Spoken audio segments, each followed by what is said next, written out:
welcome to Veritus Group's webinar, The Hidden Problem That's Costing Nonprofits Thousands or maybe Millions of Dollars.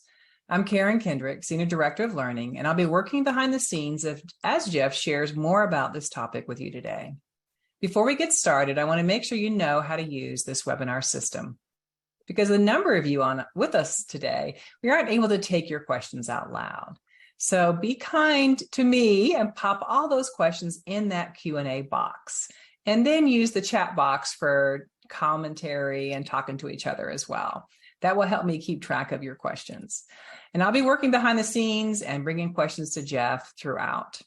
And just so you know, we'll be sending you a link to a recording of this webinar later this afternoon. So we'll also be sharing a copy of the slides with the recording, so you be sure to check that out and feel free to share that with others. So now let's begin the webinar.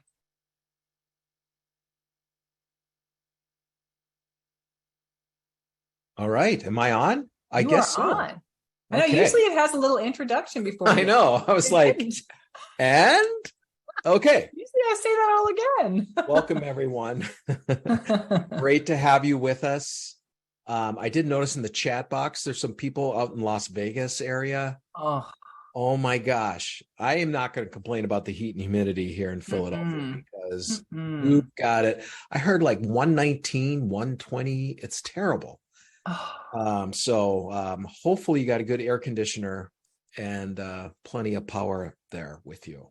Anyway, I'm Jeff Schreifels. I'm principal at Veritus Group. I've been doing this a long time, and I think I have some wisdom to impart to you today. I've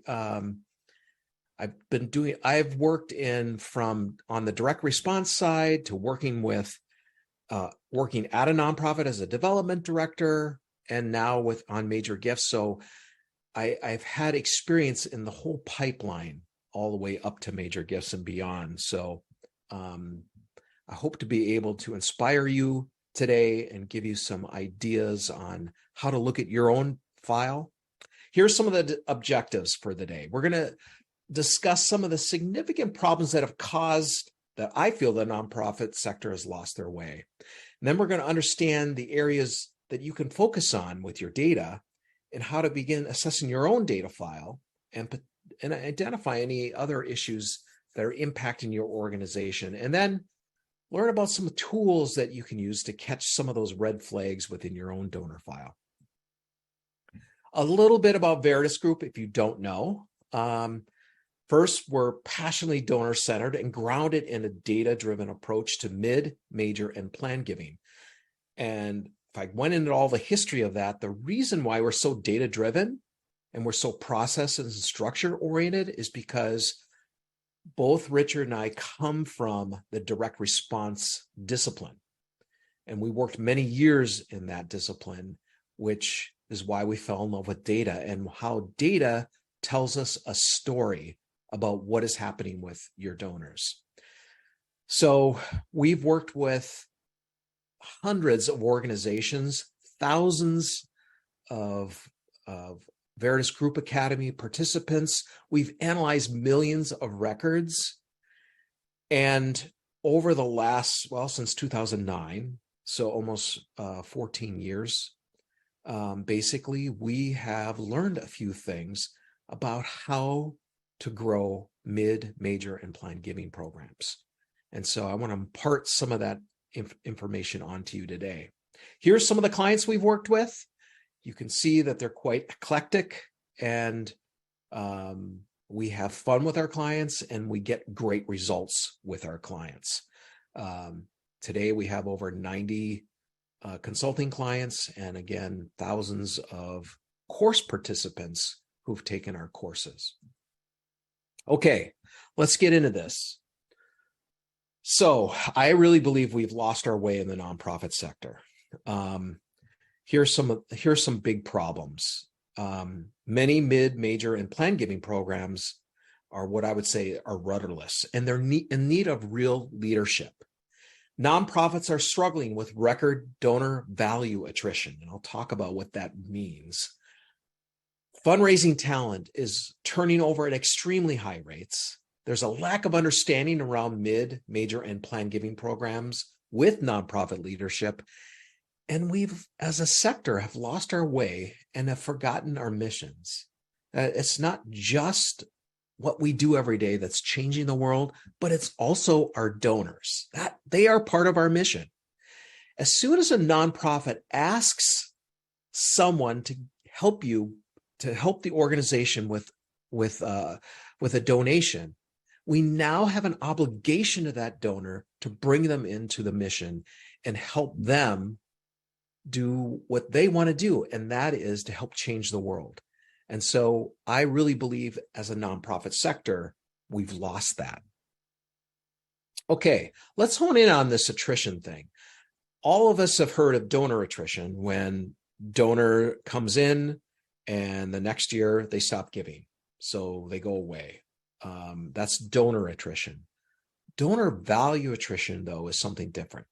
And here's what donor value attrition is. If you look at this portfolio in year one, you can see the value of this portfolio with 150 donors is $1.9 million. By year two, the same donors were now giving only $776,000. And then by year three, they were only giving $584,000. We lost almost 70% of their value from year one to the end of year three. That is value attrition. Many organizations are tracking donor retention rates or donor attrition.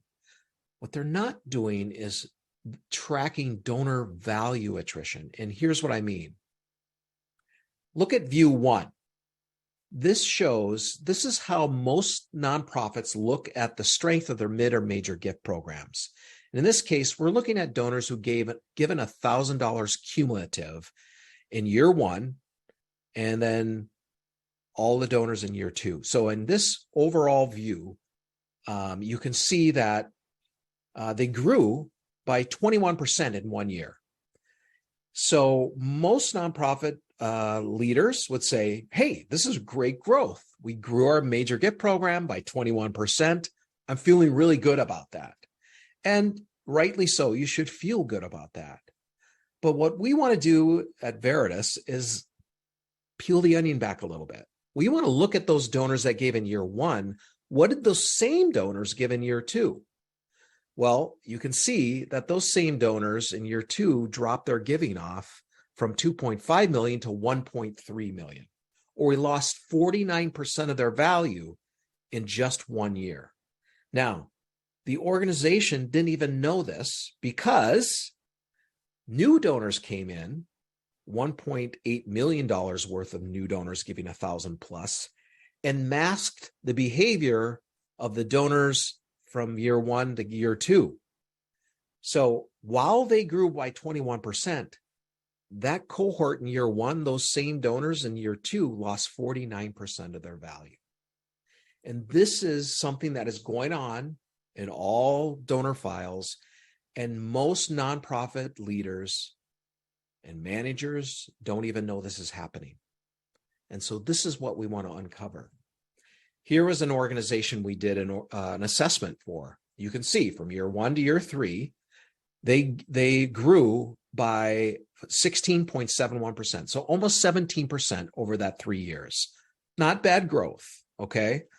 So then we looked at and we broke it down by individuals and organizations.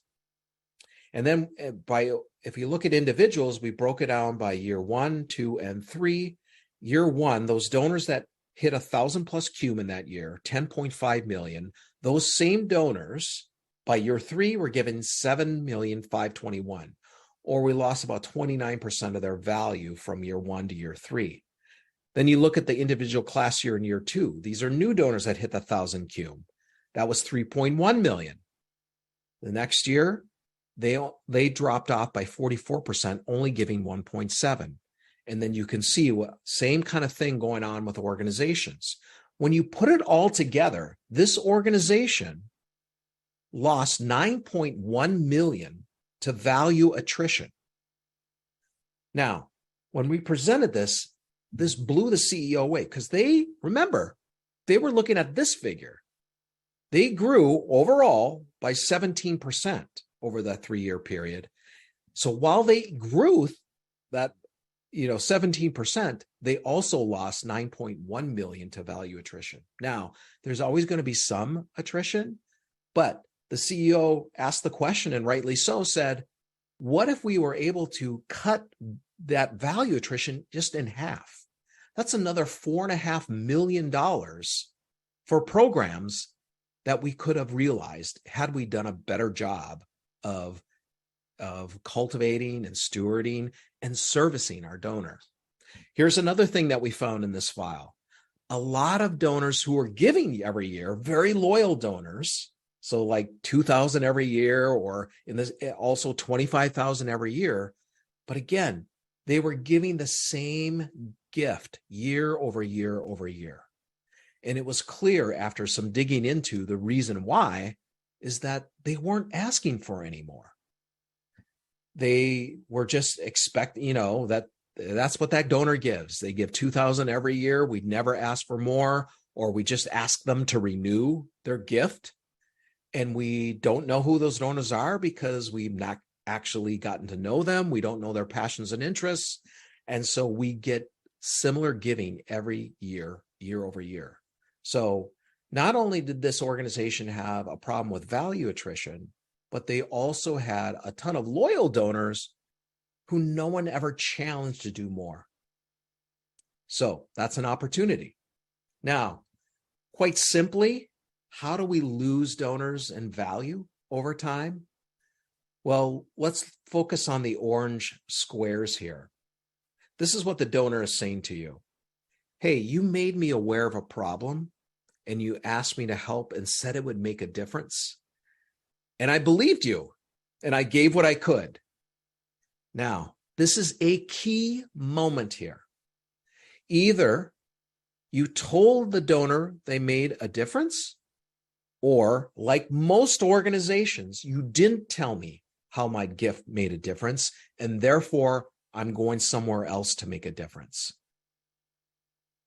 We found over and over again when we audit organizations and see how actually do they thank and report back the impact of a donor's gift, most organizations fail miserably at letting the donor know how they made a difference. This is the number one reason why donors leave.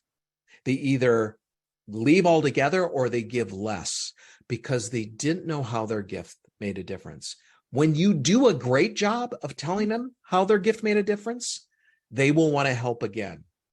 And when we see organizations who have really low donor value attrition rates, we know that they are doing a really good job of reporting back the impact of those gifts.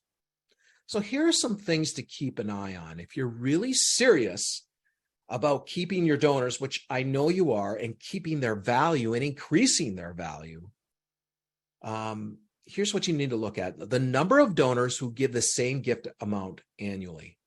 If you see over and over again, good loyalty, but giving the same amount year over year over year, there's an issue. And that issue is usually that you're not trying to challenge that donor to give more.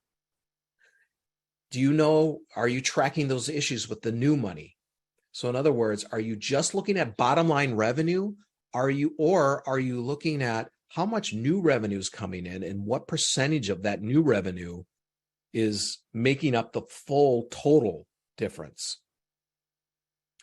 And then there's another thing to look at is there's too much focus on securing new money from new donors.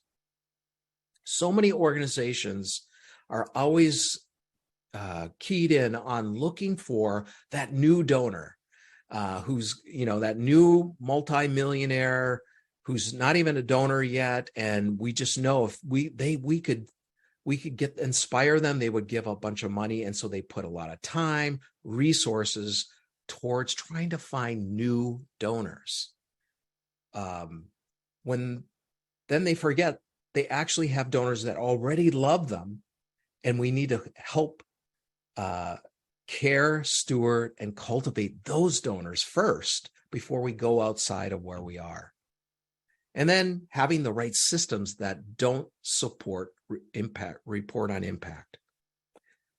So many nonprofit leaders think that, gosh, if I just hire a major gift officer, that's going to take care of our major gift problem because we need more major gift revenue. We just need to hire someone.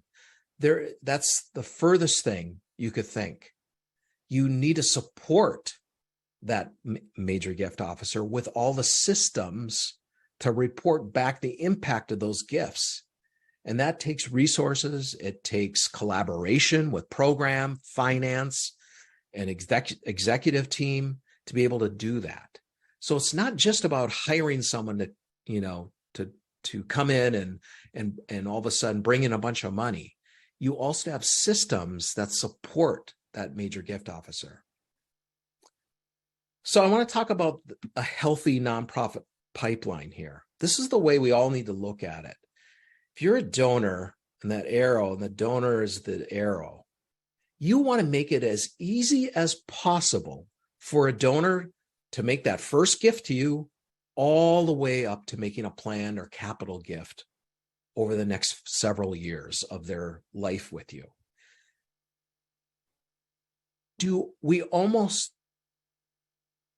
We're trying to get that donor to make it easy for the donor.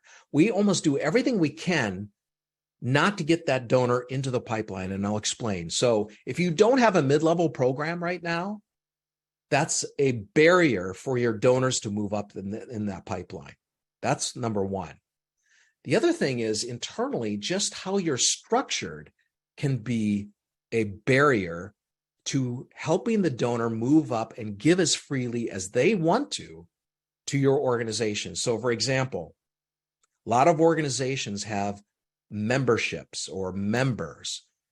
And instead of using membership as a strategy to acquire and cultivate donors, they create a department called membership that is separate from philanthropy or, development team.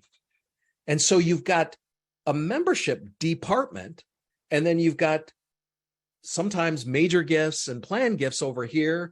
And if they have a mid-level program, that'll be over here, or it could be mixed in with membership. What's crazy about that is that we create systems within this membership department that actually disincentivize the membership team from passing on the donor to the mid or major gift side, because the KPIs for membership are all about increasing membership numbers and dollars. So they're reluctant to give up their donors because it's part of their KPIs. And I don't blame them, but the organization has lost its way in trying to figure out, what are we trying to help donors versus what's better for us organizationally? So we've seen this over and over again. And I'd like to ask you, do you have a setup like that? Have you created a department that really is a strategy to help move donors up? And so everything that we do in an organization should be trying to make it as easy and as engaging to a donor to move up. Now, I said mid-level program. If you don't have a mid-level program, you definitely are prohibiting donors from moving up like they would like to. And we see clog points all the time. And in this case, there's a huge clog point in this organization around the 1,000 to 2,499 group. We see this often, and we sometimes see it in the lower dollar areas where there's opportunities within the direct response program to address. But in this area, this is usually what we see in mid-level, and this is why we recommend a mid-level program where you're introducing them to a mid-level rep to start to get to know the donor's passions and interests so that you can offer them something inspiring to give to at higher dollar figures. So what happens is we treat mid-level donors like a $10 donor. They get direct response messages and mail and email and communications. And that's not inspiring them to give more. They're giving usually the same amounts all the time. So what do nonprofits need to do? Well, you need to regularly and promptly report back on the impact. I can't say this enough. You need to be committed to learning the donors' passions and interests. This is where it all happens. In major gifts, this is what it's all about. Learning the donors' passions and interests and matching that up with your organization's mission, how you're changing the world. And when you can do that well, you'll be able to bring them offers that match those passions and interests. And that's where you see giving go way up. It happens every time. Other things you need to do is start building the trust between the organization and donor. That's another reason why that's why you want a mid-level program to start introducing these donors to a person, helping them understand that the organization is really about learning about who they are. And then as they move into major gifts, you're developing that relationship with the donor. And when you can do that, you'll build the trust with that donor. And then you're connecting that donor directly to your mission. That's the whole thing. This is what nonprofits need to do. Okay, what we see in the data. What I didn't share with you at the beginning is I'm going to actually show you right now a live an assessment that we've done that you'll be able to see how we look at donor files. This is for an organization we did several, like 2 years ago. And I want to kind of walk you through, just give you a hint of what it's like so you can see how we think about this work and what we see in the data. So as you can see with this organization, with their 1,000+ cum donors only, so they had 7,000 of these donors, right? So in 2017, those donors brought in 7.3 million. And by end of 2020, it was 10.4 million. So they grew by 42% over this time period. So on average, around 10% a year. Not bad, not bad. So 10% growth a year over the last 4 years, 42% growth. Got that? Then I want to focus on individuals up here and look at by each class year and then track their behavior, the donor behavior year over year. In 2017, those donors that gave 1,000+ cum individuals were at 5.7 million. Those same donors by the end of 2020 were now giving 3.9 million, or we lost 32% of their value over that time. We look at the class of 2018, those were new donors that hit the 1,000 cum mark at 2.265 million. Those same donors by 2020 were given 1.2 million, or 45% less. Their value had dropped 45%.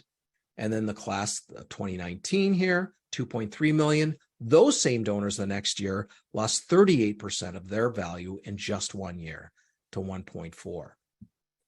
So all told, from just individuals, they lost $3.7 million in value attrition over that time period. Now, we did this for organizations, foundations. All told, they lost just over $4 million to value attrition. Now, again, when we presented this, they were blown away because they were at a 42% gain from 2017 to 2020. $4.4 million got their attention. Like, wow, again, if we could recoup just half of that, that's another $2 million. Another thing that I wanted you to look at is what we call this pipeline analysis. This is also another area where we see clogs. And I'm going to focus on 2020 here. Oops. And cum values. So you can see this organization has a lot of donors, 530,000 donors, almost 49 million in total revenue. But what's interesting is that there's clog points you can see at the 50 to 74.99 level, they have 82,000 donors. The next level, 31. What's going on there? Another clog point at the 100 to 249, 88,000 donors, and then down to 22. Then you look at the 500 to 999 group, 8,610 donors, and then the 1,000 to 49, half of that, 4,000. Now, here's the big one. In the 1,000 to 499, you got 4,173, but just in the next level, the 5,000 to 999 group, 175 donors.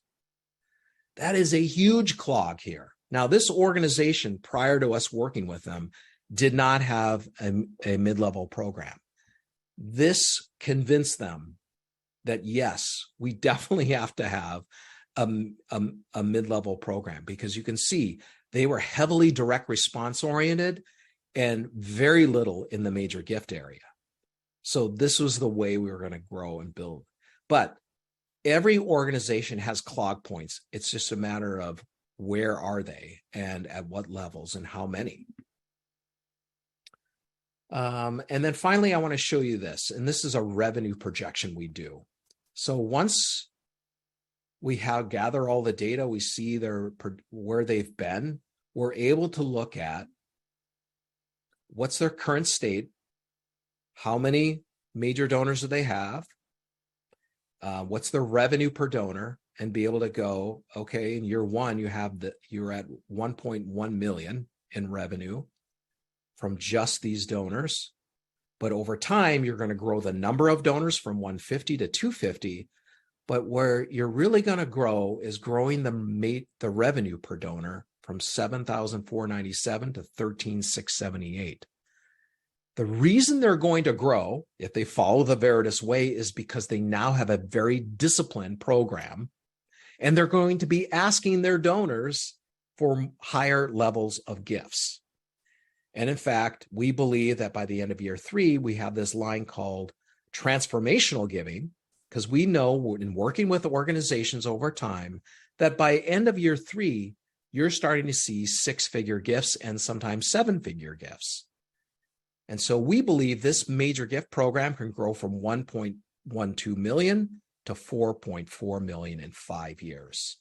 And then adding in mid-level, it's going to grow from 3.1 million to 22.5 million, because the number of donors are going to increase in this program from just 1,800 to 7,300. And then you're growing the revenue per donor from 1,760 to 3,078. So when you put it all together, this organization, we believe, is going to grow from 10.4 million to $39.5 million. They're on a current trajectory to go from 10 million to 18. So we believe over a 5-year period, if you follow the Veritus way, you'll go from what you're projected at currently is 75 million to 122 million.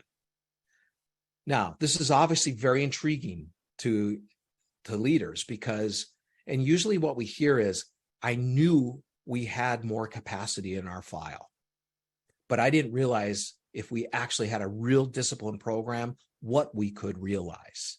So I wanted to share that with you, because we've done hundreds of these assessments. I wanted to show you just one to give you an idea of what I'm talking about when we're looking into the data and what we can see.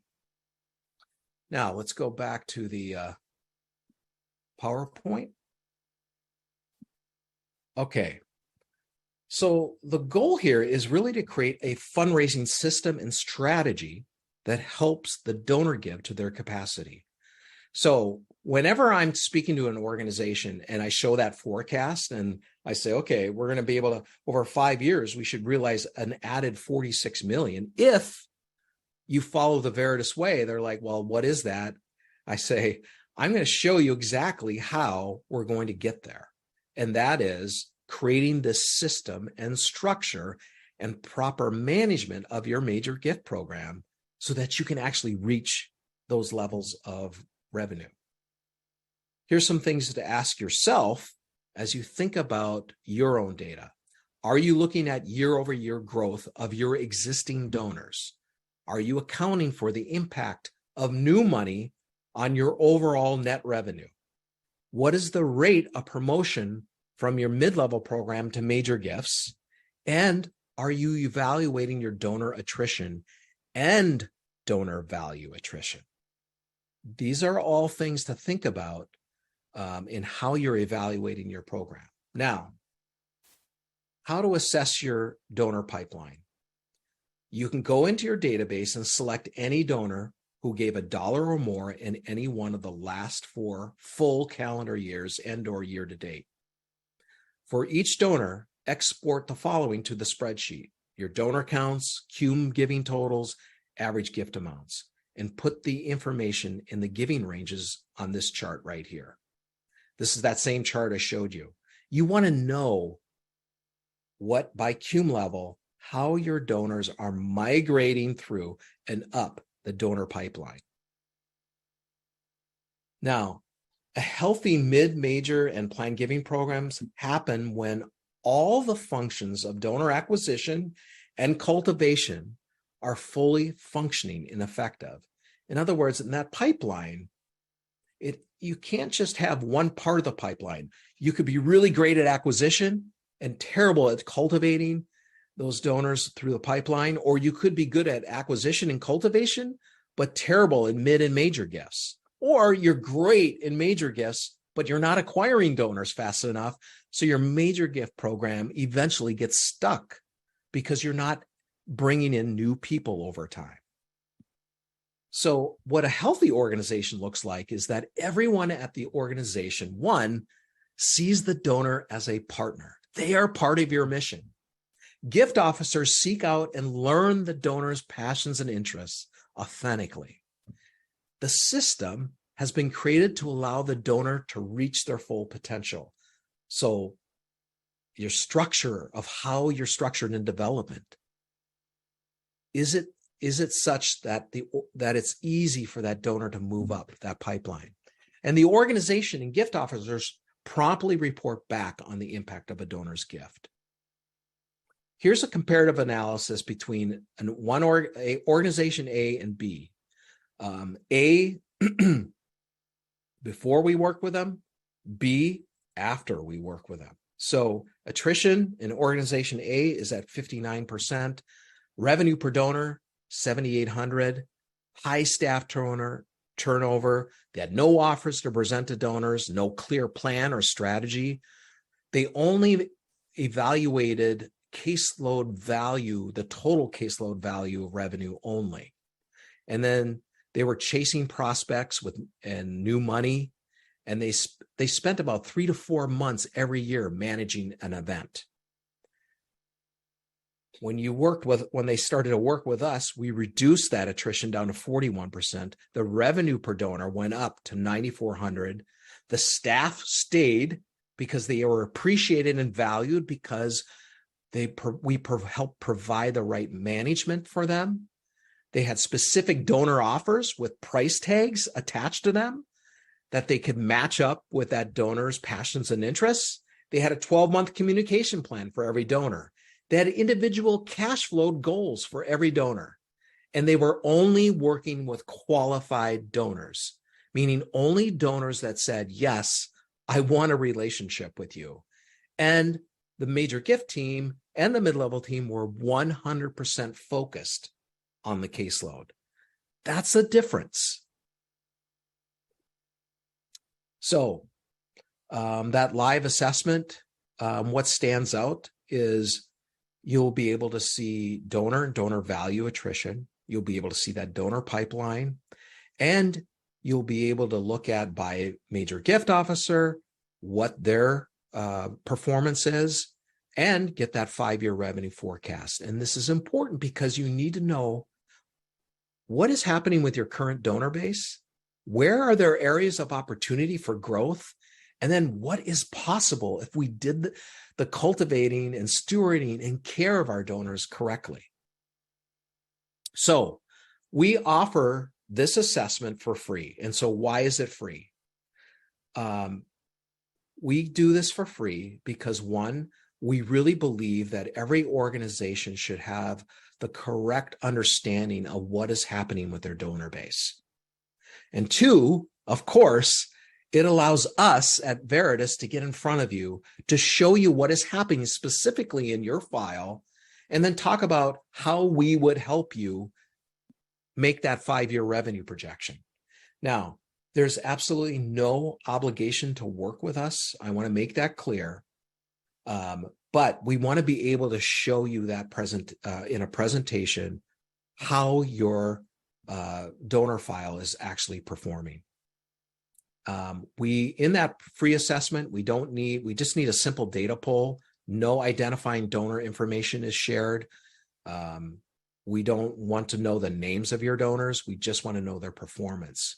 So what you will get is an analysis of your donor attrition over the last 5 years, analysis of your donor value attrition, the breakdown of donor value attrition for individuals and organizations, 5-year revenue for projections for mid-level and major gifts, a CLOGS report to identify where donors are not moving through the pipeline, and then recommendations on the number of MGOs and MLOs your data actually supports.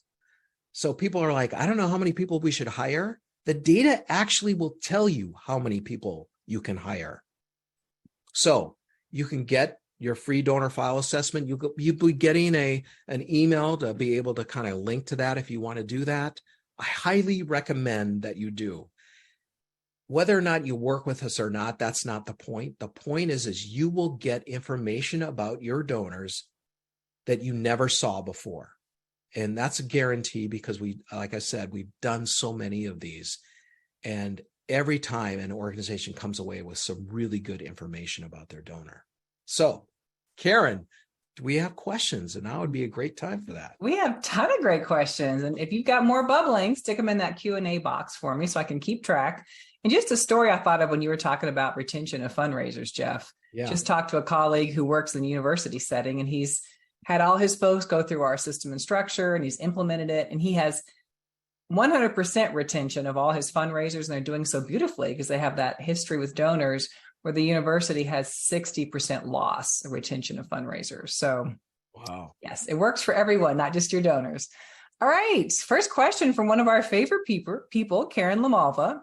Hi, Karen. What is your recommendation on the length of time between a gift of $1,000 and the next ask? How does that change as the gift amount increases? That's a great question. And every donor is different. So it's not something you would be like across the board. So someone's giving $1,000 gift. It would depend. Is it their first gift that they ever gave? Is it something in a series of gifts in the, of years past? How many gifts do they typically give every year? Those would all kind of like, I would look at their gift history. If someone gave 1,000, what has been their gift history? Do they only give once a year? What do they give to? And do we have another offer that they may like that we can offer them in 2 or 3 months from now? So Karen says, let's say it's their first gift. So if it's their first gift ever, using my good direct response hat, I would immediately follow up, obviously, find out quickly what the donor's passions and interests are, and try to put another offer in front of them as quickly as possible after reporting back on what that impact of that $1,000 is going to do with the organization. Why? Because we know that when a donor gives their first gift to an organization, they are most likely to give another gift within the first 60 days of that first gift. And if they do give a gift within that first 60 days, they're more likely to continue giving into the next year as well. And then if that was more significant gifts, anything changed there? That was the other part of Karen's question. Yes. Let's say that was a $10,000 gift, and that's definitely something that I would not try to go after a $15,000 gift in a couple of months. I want to make sure that I know who this donor is, that I've reached out to them properly, that I thanked them properly, and that we're down a track now of understanding who that donor is, why they gave the gift, and start the process of getting to know them. before asking them for a much bigger or another gift. Yeah. Great. Thank you. So some of you all are popping your questions in the chat box. If you can pop them over in the Q&A box, that helps me keep track. So Kate has a great question. Could you describe the difference between good and bad impact reporting, or how you assess an org's lack of impact reporting? Also, mid-level versus major gifts. Okay. Impact reporting. So most organizations don't even report on impact. So that's bad. That's bad impact reporting. I know that sounds crazy because you all are in, so you might be skewed because the people are on this webinar really deeply care. And I'm saying most nonprofits don't do this at all. They don't report on the impact. So that's why they have such high donor and donor value attrition. Now, what's good is you actually have this built into your team, the entire organization. So between program, finance, and development, you've developed an ongoing reporting system on the programs that you're doing so that you can take that program information and personalize it to donors who are giving to those different offers. So the best nonprofits have that worked out. You know, they work on either quarterly reports or they will do ad hoc reports, and no one drags their feet about it. In other words, if you have a donor that's given, a $500,000 gift and you're a major gift officer and it's been 6 months since the gift and you really want to do a nice report on what's happened with that gift, and you go to the program people and are like, we don't have time for that. That's not good. That's not a culture of philanthropy. That is not an organization that has a culture of reporting back. The best are where you can go to that program team and they're like, absolutely, let's do this. And we'll put this together. We'll get the finance department in to talk about where we've allocated the revenue. And then, let's bring the donor in and actually talk to them. That's the kind of organization you want, where you're all working and collaborating together to help the donor see the impact of their gift. Thank you, Jeff. Tracy asks, should annual fundraising event revenues, such as fund a need gift, be included in analysis? Yes, all gifts should be in the analysis. Yep, we want to see what's going on with those people versus other donors, so we can see the difference in value attrition from those donors and others as well. Thank you. Michelle says, where should general annual fund donors, not mid or major, live? With philanthropy, ours currently live in our marketing and communications department. We call them mass donors. So this is where, yes, usually your mass communication donors, your direct response donors, I would call them, sit with the direct response team. If that's what you call the marketing team, fine. But you're all working together to help move that donor up. So in other words, you're cultivating that donor to give larger gifts.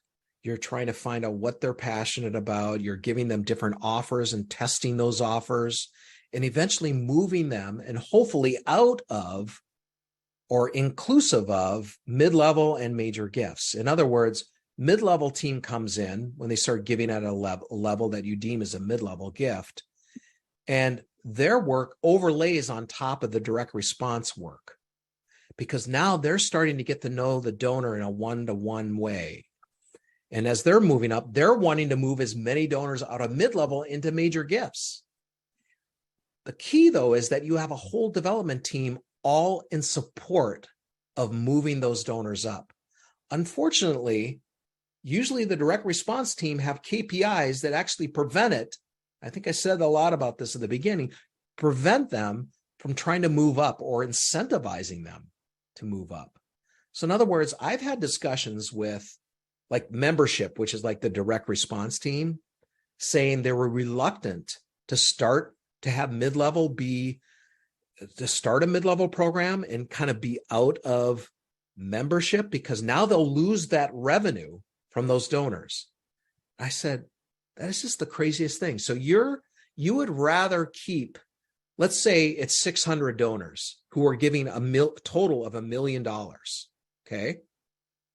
You'd rather keep those $600 donors, keep the $1 million and prevent them from moving to mid-level, where if they were in mid-level, those 600 donors could give 1.4 million because now they're starting to talk to a rep and they're starting to give more. So you give up $400,000 for the organization so you could keep it in your department. That's what we're talking about. That's what's crazy to me. Thank you. Michelle, when calculating the value year over year, do you remove new donors each year, then start calculating their value in a separate track? You evaluate it like I just showed you, where you're tracking the donors at some point. Let's just go back. I think you can go like 4 years back, 4 or 5 years, track the donors that came in at a certain cum level. And I like for major gifts to start at the 1,000 plus, just so we can capture all of that. Now, if you're a smaller organization, you can start at 250 or 500 plus cum, and then track the donors when they hit, they came in, they gave that gift, and then what did they do subsequently? And then track the new donors that hit that the next year, track them. That way you'll be able to track how much value came in from new donors. How much value did we lose from the old donors? Sonia asks, not all of a lower dollar amount will actually convert to the next giving level, but so how much percentage wise should you see in order to it not be a clog? What's an unclogged drain look like? Well, it's different for every organization, what percentage or all of that.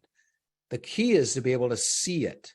So if you can see like a pretty nice migration, but all of a sudden, like I said, remember that I showed where it's like 4,000 donors in that 1,000 to 4,099, and then only 175 in the next level. That's a huge clog. That's where you can see that we got a problem there. So by doing that pipeline analysis, you'll be able to see how these donors are moving through or not. Got one from Anonymous. Let's just say that regardless of all the evidence-based support for a mid-level program you've provided to your leadership, they will not create a mid-level position in your unit or really at all. How can we major gift officers work this into a long-term strategy in our portfolios? Great question. In their portfolios, or trying to convince leadership over time that they should do it? They've given up trying to convince leadership. What is there something they can do to do something to help with mid-level presently? Well, it depends. So if you already have a full portfolio in your major gift portfolio, I would say that's what you got to work. You got to work those donors. Now, at the same time, you might be looking at the next level down. Let's say your major gift program is 5,000 plus and above. Well, I would be looking at that 25 to 4,999 group to see if, and look at any gifts that people are starting to give a little more. And as every major gift officer knows, every year when you evaluate your portfolio, some of those donors come off of your portfolio. And that's where I would be looking at that next lower cum level to see if you can bring some people in, qualify them, and then put them in a portfolio. And that's another reason why you want a mid-level program, because the mid-level program will qualify those donors for the major gift program. And I mean, if you want me to come talk to your executive team, I would be glad to do that, because it is so obvious when you look at the data that you should do this, and that the ROI on it is tremendous. It's just like a no-brainer on why you wouldn't do that. Another main reason for mid-level is that we know that when you have a really good mid-level program, 3 to 4% of the donors in mid-level every year move into major gifts. Without a mid-level program, 0.02 to 1% of donors on their own move into major gifts. That is a huge revenue boost by having a mid-level program hit major gifts and keep replenishing the major gift program. We have a please from Amanda. Please come talk to my leadership. So the assessment will help you make that argument, right? Yeah. So when we do this, we often have people like, we need to do this assessment, and I want our leadership and board to see this forecast so they know what is possible and what we're missing out on if we don't act on this. And we actually, most of the time, convince people they need to do something. So another person, anonymous, curious, what is the national average for year-over-year donor retention?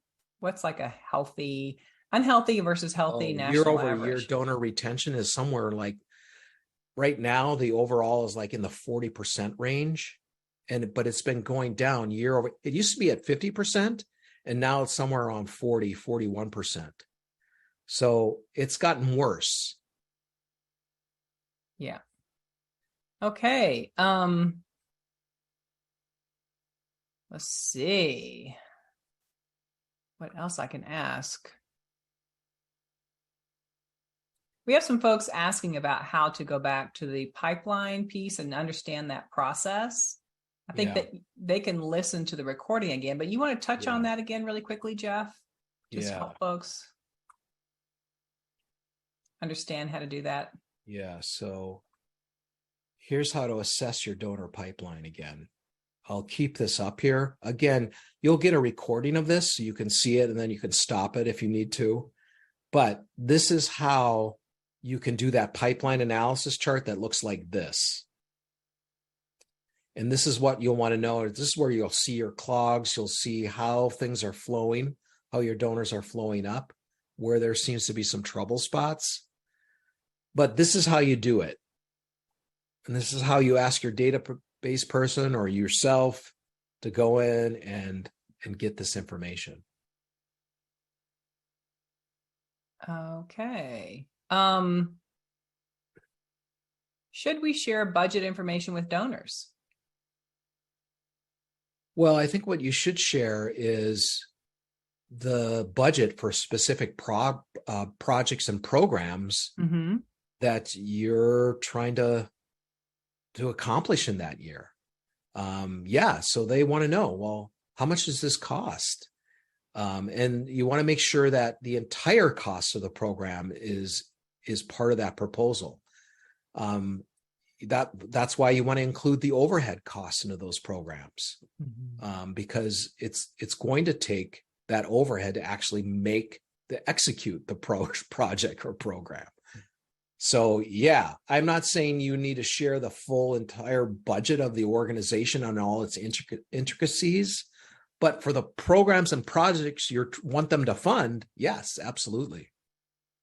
So I'm sure Rachel's not the only one. She's a one-person shop. They've mostly depended on grants, but she wants to start building individual fundraising program. Where should we start? And she added, I will do the assessment as step one. That's step one, because that will show you where your donors are, what donors are giving and what levels are they giving at. And you can easily then create a major gift program by knowing that information. I mean, even if it's only 10 donors, you can start a major gift program. Even if you only have 10% of your time that you can devote to it, you can start a major gift program. You can start a mid-level program. And quickly, just to see how you can do that as a single person shop is this.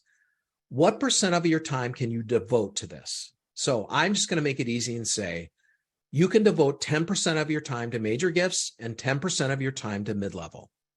Okay. A full-time major gift person can only handle 150 donors. So someone who only has 10% of their time can only handle 15 donors. In mid-level, a full-time person handles 600 donors. 10% of your time, 60 donors in mid-level. And you're tiering them just like you would in major gifts and mid-level so that you can focus your time correctly. But if you can only focus 20%, 10% mid-level, 10% major, That is how you can actually do it and not pull your hair out. We've got so many great questions coming in. How does the assessment take into consideration recent capital campaign gifts? How do they inflate the whole with thing? the assessment, we have a discovery document. In that discovery document, we ask questions like that. Is there anything that may skew giving in a particular year? Could be like, is there a disaster? Is there a campaign? All of those things to help us understand the full breadth of what's happened over the last 4 to 5 years. Because we want to make sure that we want to take out donors that we call variant donors that may skew the overall trends. We want to have the right trend line, because when we do a 5-year forecast, we want to make sure we include only the donors that we know have the possibility of continuing their giving. All right. So a couple follow-up questions here. Kate's saying, how do I overcome this overhead myth with donors? How do I talk about that? I think you talk very plainly with them. There's so much online about overhead, and I know we have white papers to talk about this as well at veritusgroup.com. Here, I'll pop that in the link here. But essentially it's this, is that in a business, do you have marketing? Do you have sales? Do you have things that are going to help generate revenue? Yes. All of that is overhead. So we need overhead to actually execute our programs, to actually to get donations. All of those things are necessary. If we don't do that, and we don't pay people well, and we don't have enough, we have the right staff so people aren't burned out, that costs money. But if we don't have overhead, if we don't have a proper amount of overhead, we aren't going to raise as much money. We are going to have burnout. We are going to have people leaving because we're not paying them well. And this is the problem. Most nonprofits live in this thing of scarcity. We shouldn't have overhead, or we should try to keep it low. Most donors, if you had to sit down one-on-one with them and help them understand why you have this overhead, which is somewhere between 25 and 30%, they get it. They get it because a lot of them will have their own businesses and they have their own overhead. So I've got a number of detailed questions about the assessment. So I'm going to put the link back in the chat box for you all again. So feel free to reach out to that link with more of your detailed questions. Make sure that we get those answered for you. So it feels like we need to wrap it up, even though there's a few more lingering questions, Jeff. So what would be your final words of wisdom in summarizing everything you've been sharing today so far? Well, overall, knowledge is power. And understanding how your donors are behaving helps you figure out areas that can be addressed, and lets you know how well are you cultivating and caring for your donors. Your data will tell you. It will tell you how well you're doing that. And it will also tell you what is possible with your donors. And so I think that is powerful knowledge, because when you start with your data, it allows you then to dream. It allows you to strategize. It allows you to figure out what areas can be addressed now versus later. And this assessment gives you that information. And we make it easy for you. It's free. It's free because we want you to have that power. And quite honestly, the organizations that have taken advantage of this said, we had no idea what was going on with our donors, really, really. We thought we were just doing fine.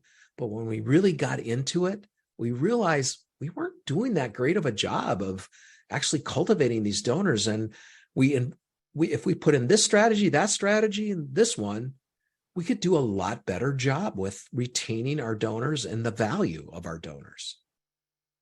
Thank you, Jeff. If you'll pop it down to the last slide, I think it has Amy's email on there maybe, or how to reach out. So thank you all. We had a great group on here today, great questions. And thank you so much for being with us today in this presentation. As a reminder, you'll receive a recording of this webinar and a copy of the slides later today. And if you're ready to get started with your free donor file assessment, you can follow the link we shared in the presentation or reach out to our colleague, Amy Chapman, at achapman@veritusgroup.com. So thank you, everyone, for being with us. Thinking of you in all the hot weather and humidity or dry heat. Thank you, Jeff. That was really great. And we hope to see you all back again.